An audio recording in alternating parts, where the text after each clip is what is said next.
Hey there everybody, welcome back to another episode of Tabletop Mercenary, where I do my best to pull back the curtain and let everybody know how it is you can try to make a living in tabletop RPGs, and to a lesser extent, in other forms of the publishing industry. I have had a lot of technical difficulties today. You'll likely notice we're joined by my old friend the Yeti, because for some reason, end of the year, start of the new year is when all the gremlins decide to come out to play.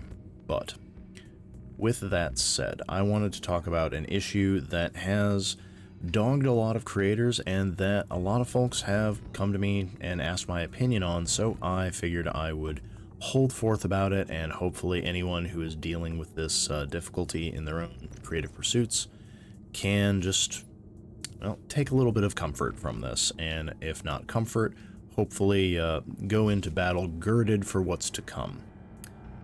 But a lot of folks that I have talked to over the various years have been very worried about the impact of their work, not just in terms of sales, can they make a living doing this?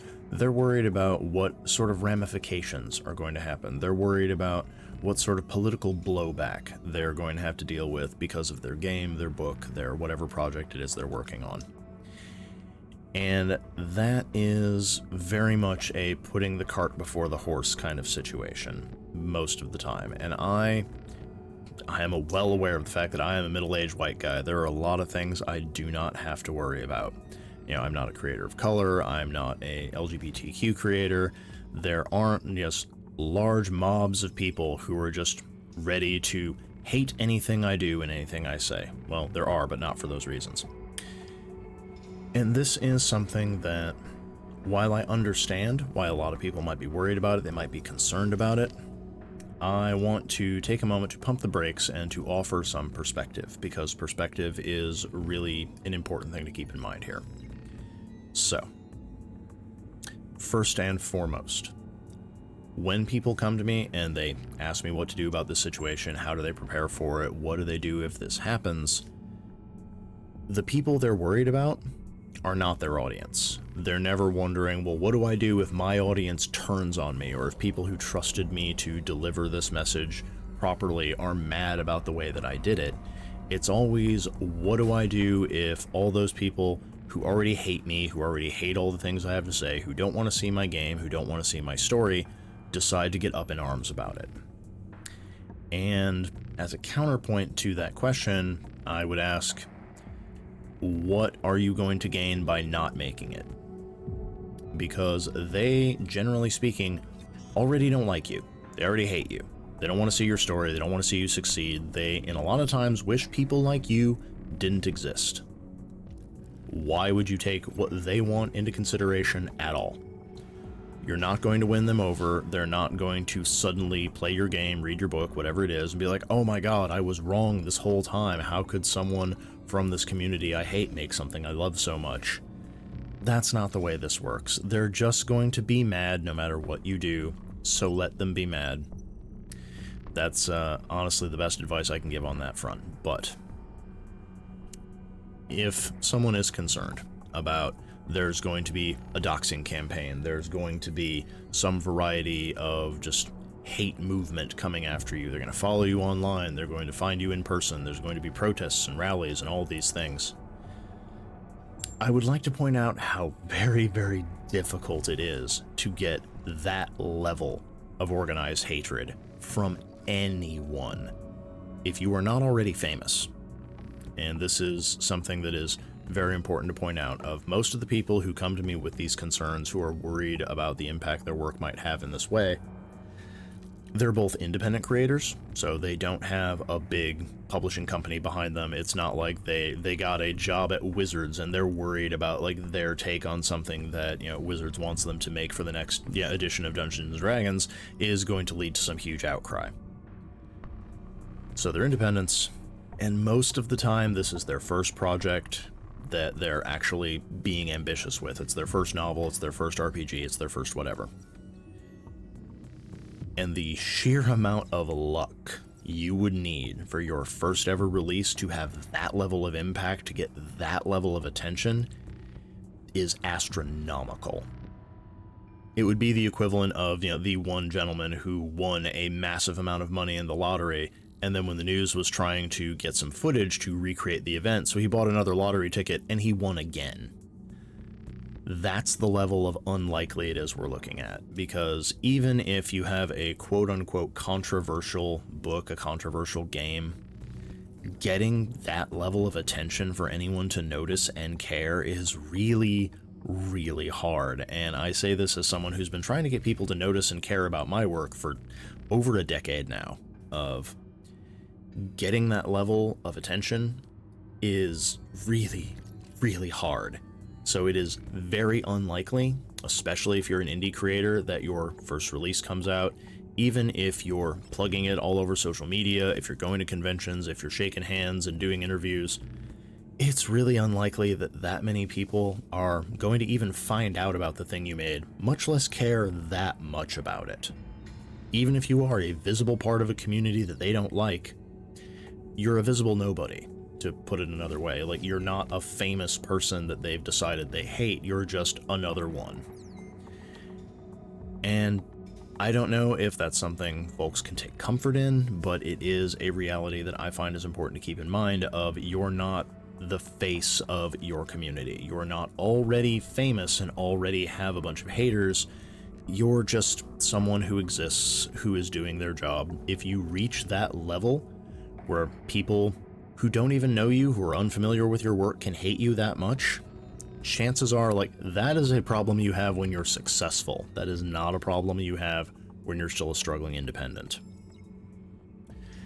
And it is also important to remember that getting that level of hate, well, it has its advantages. Let's put it that way.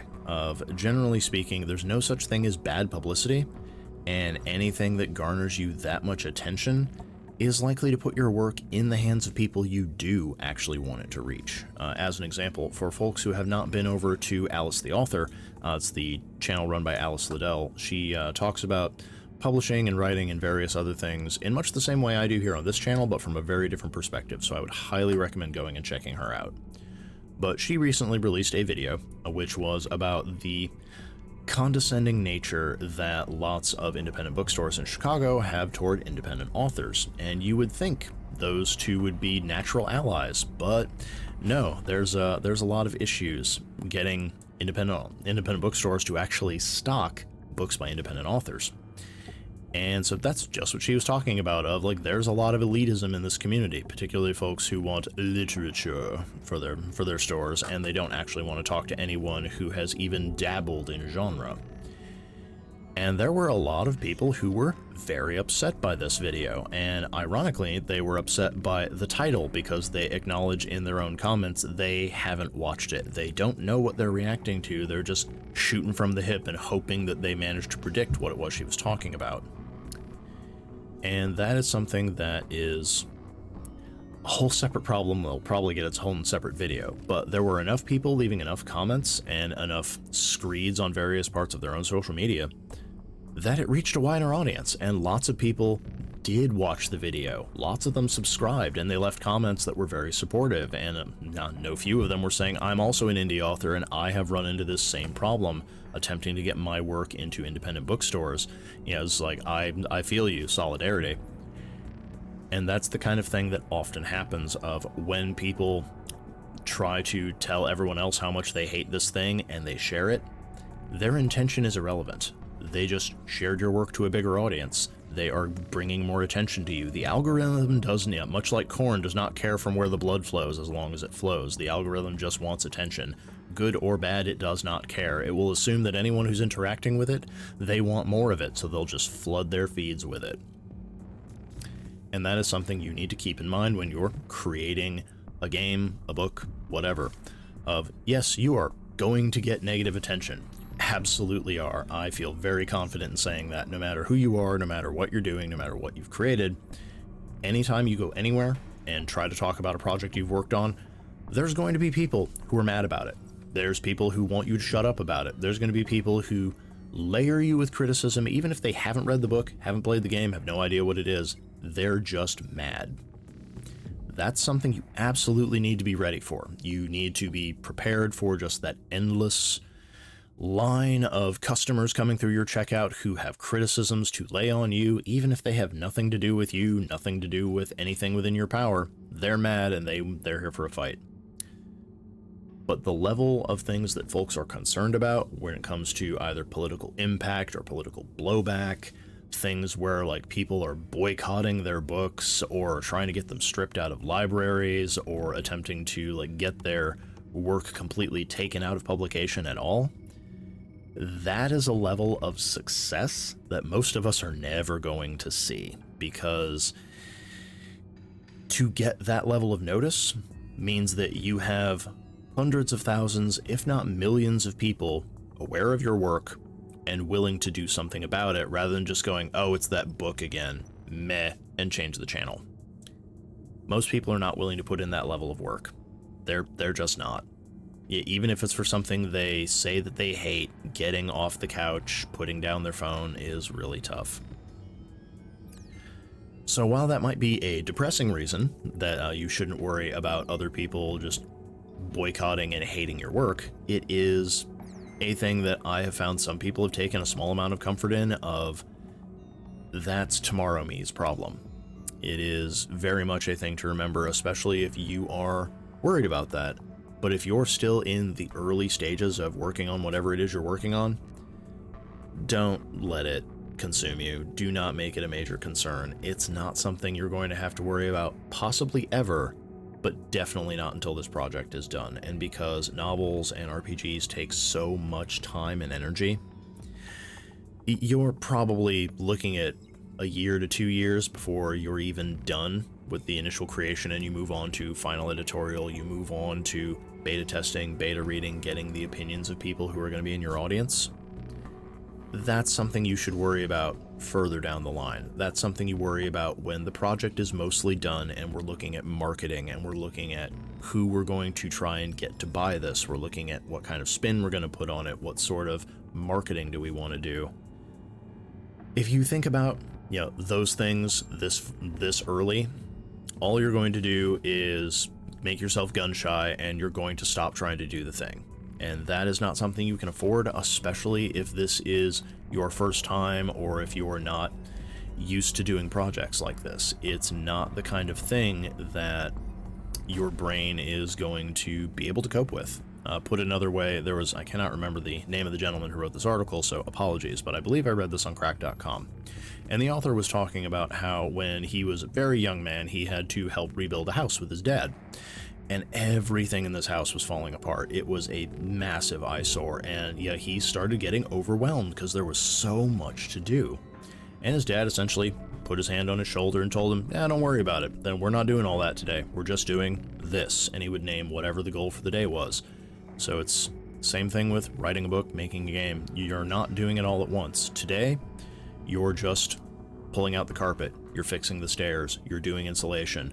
You're putting together Chapter 1, what is an RPG? Chapter 2, you're talking about this nation. Chapter 3, you're talking about a new class.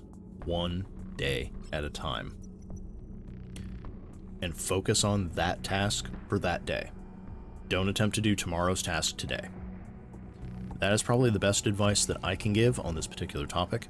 And something that I would ask all of you out there is this your first year putting something new together? And if so, give us a rundown. Let us know what we should look for in a while when you have it done. I'm curious what people's projects are, and I'm really excited. Or if you finished something last year and you didn't get a chance to tell people about it, leave that in the comments too. Tell us about it, and though you can't leave links because this is YouTube, tell us where we can find it.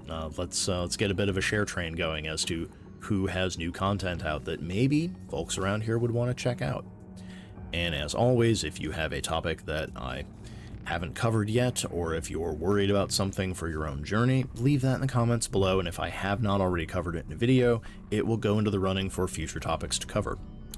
But until next time, Happy New Year, everybody, and hopefully all your projects go well, and I'll see you next time.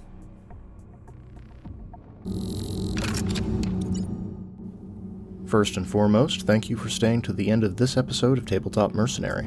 If there's a question you have about being an RPG creator, please don't hesitate to put it in the comments below so I can address it in a future episode. If you want to help me keep the lights on and keep this show going, then please consider subscribing to the channel, liking the video, and giving it a share on your own social media pages to help boost the signal. Lastly, if you really enjoyed this episode, please consider leaving a tip by buying me a Ko-fi or becoming a Patreon patron at the links in the video description below. You'll find me on both sites under the name The Literary Mercenary.